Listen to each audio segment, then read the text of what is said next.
It's Wednesday. It's Worship Wednesday. I think I like the sound of that, Worship Wednesday. So, today we are going to have a discussion. No, I need my coffee. It's a coffee slash soup cup, but the bigger the coffee, the bigger the effort thing. So, I need my coffee to make it in this world. I don't know if I'm gonna make it without my coffee. So,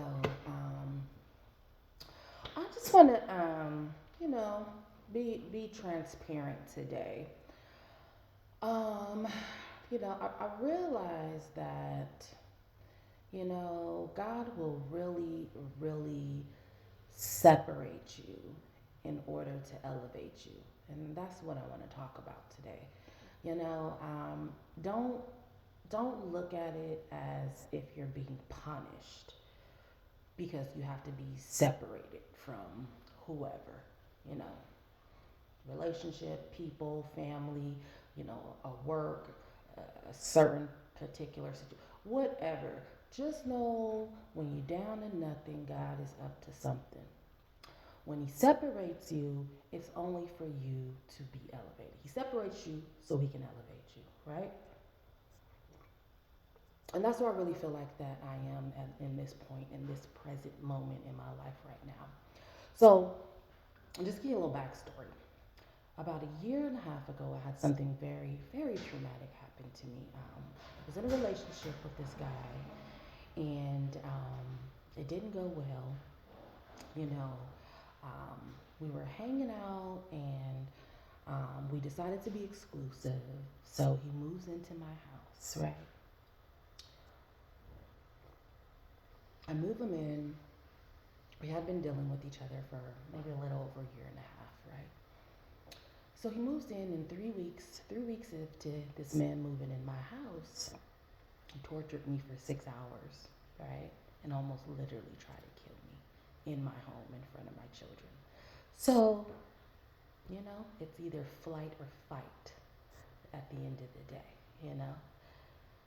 He didn't win, clearly, because I'm still here. The devil didn't get me. He tried, but he didn't get me. So, I had to defend myself in my home, um, and while my children were there, and it was a very, very traumatic. I mean, very traumatic experience. It's nothing I've never went through anything like this in my life ever. I come from a long life of domestic violence. My mother was domestically abused by all her boyfriends. My mother has 10 kids. I'm a child from a woman who has 10 kids. I'm the fourth child. I have four boys, right? So domestic violence was something that I've grown up in. That I was bred into domestic violence. It's embedded in my DNA. I have sisters who have been in domestic violence relationships all their life, right? It only took me one time.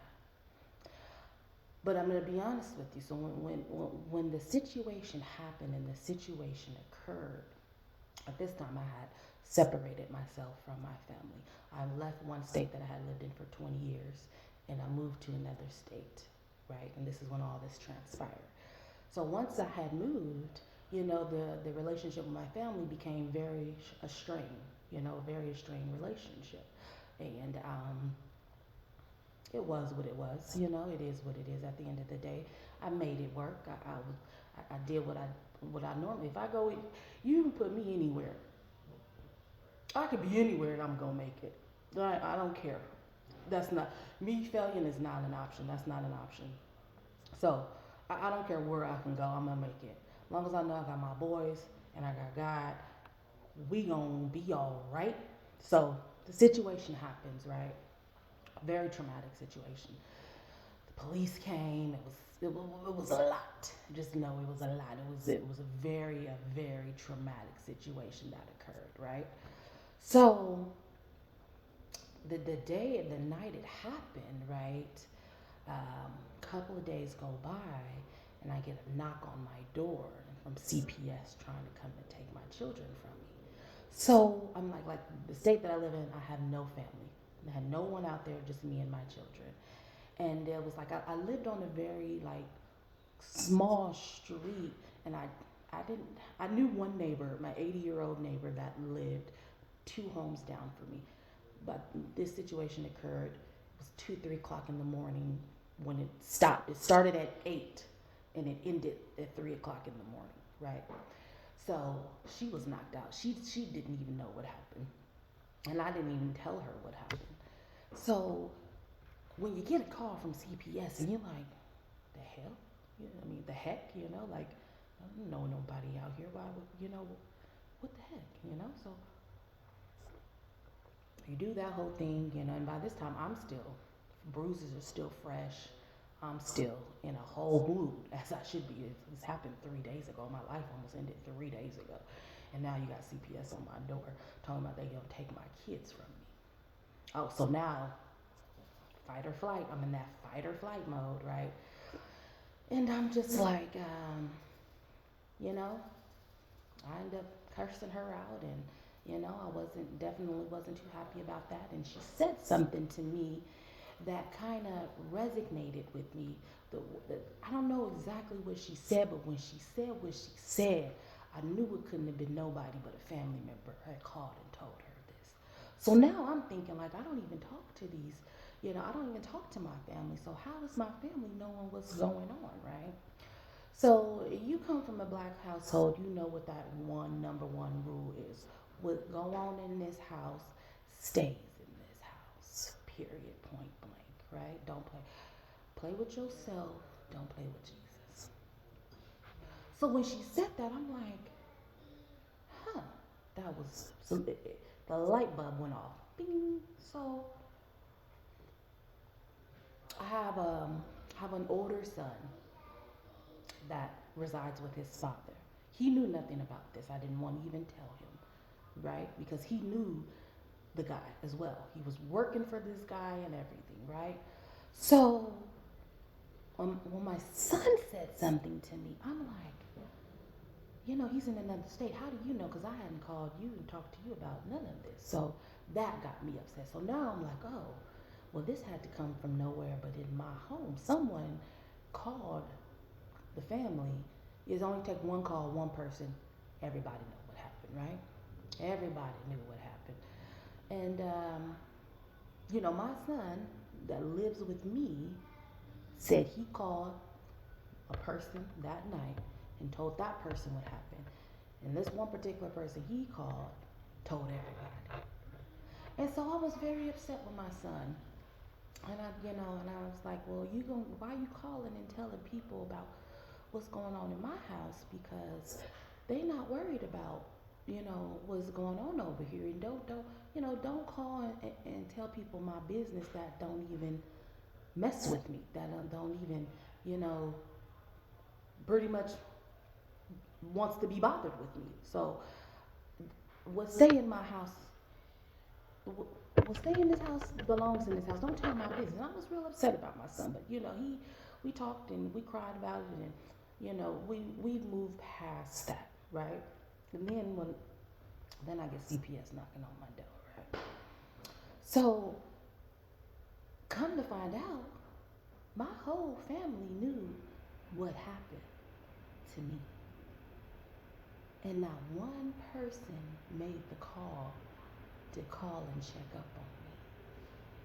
Not one person. So my mother, who I use that term very loosely, because she's not that. She's never been that, and she knows this, right? She took it upon herself to call CPS. A woman who ain't never even raised her own kids calls CPS to try to take my kids from me.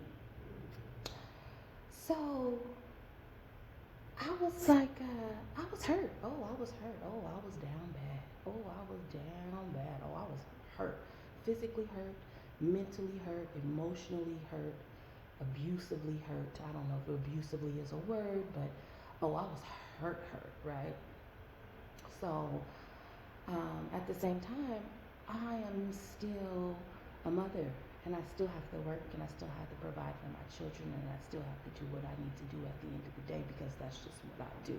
One monkey don't stop no show. But I didn't die, did I? No. Did you die? No, I didn't. So I still have to work.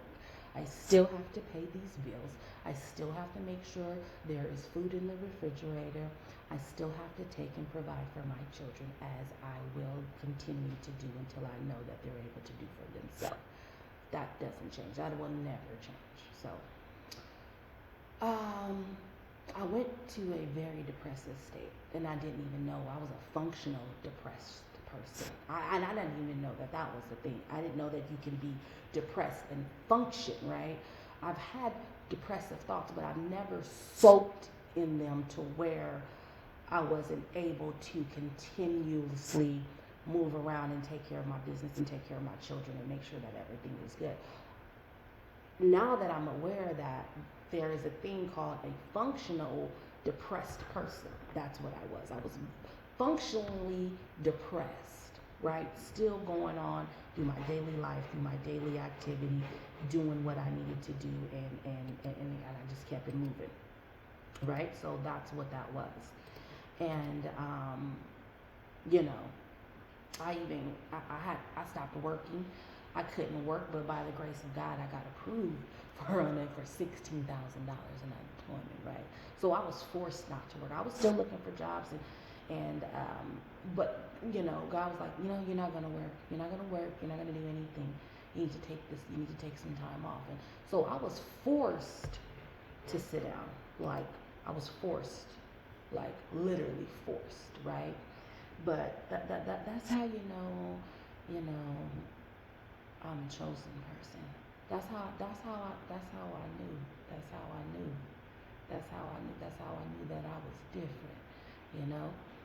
And I was forced. I had been 6 months is the longest time that I've ever been without a job. I have children. The most time I've taken off from work is maybe 2 or 3 weeks.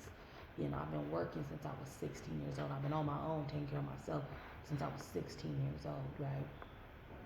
So when you take my livelihood from me, you tell me I can't work and I gotta sit down and I gotta think and I gotta be at one with myself and I gotta be at one with my thoughts. That's hard for me, right?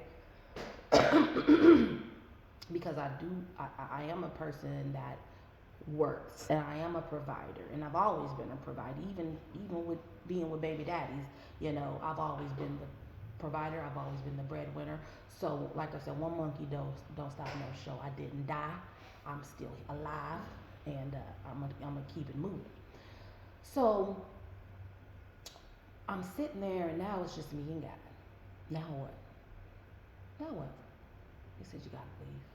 I gotta leave this state I'm in and go back to the other state that I've been living in for 20 years. I said, oh, I know you a lie. For what? I need you to go back there, and I need you to I need you to go forgive those people. Oh, the devil is a lie. So he forced me to do that. Right? I was literally forced, right? And I couldn't understand it. I said, well, why would I want to go back somewhere where people don't like me, they don't love me, they ain't concerned about my work? They wouldn't have cared if I lived or died. When I say not one person called, not one out of 10 people that you have been raised up with, not one person called, right? So he's telling me this over the course of this 6 months, you know, and I'm saving my little unemployment checks, and I'm, you know, I got money saved up from my job, and, you know, I make a very good living doing the type of work that I do, so I have money on top of money. I wasn't tripping. I wasn't worried. So I took some trips, spent some money, like I was functionally depressed, right? Trying to do everything I can to put what happened in the back of my mind and not dealing with it. So, as a child, I've had eczema. My eczema, since I was 7 years old, I had never had an eczema breakout. I had an eczema breakout, and The stress had to come out. It was coming out, and I broke out on both my legs, my feet. I'm a person who prides in her feet. I'm a feet girl. Like I love my feet. I always keep my feet done, and like people always tell me how pretty my feet are. The eczema was all everywhere, all on my feet, all on my legs, just everywhere. My legs got swollen. It was bad, right? Because I wasn't taking care of myself as I should needed to, as I should was supposed to, right? So he's like, "Oh, I'm gonna give you eczema." The eczema came back. I'm not going nowhere with swollen feet. I mean, it was bad. It looked like dead. Like it looked like somebody had needed to cut my legs off because it was bad. It was down bad. And part two to be continued.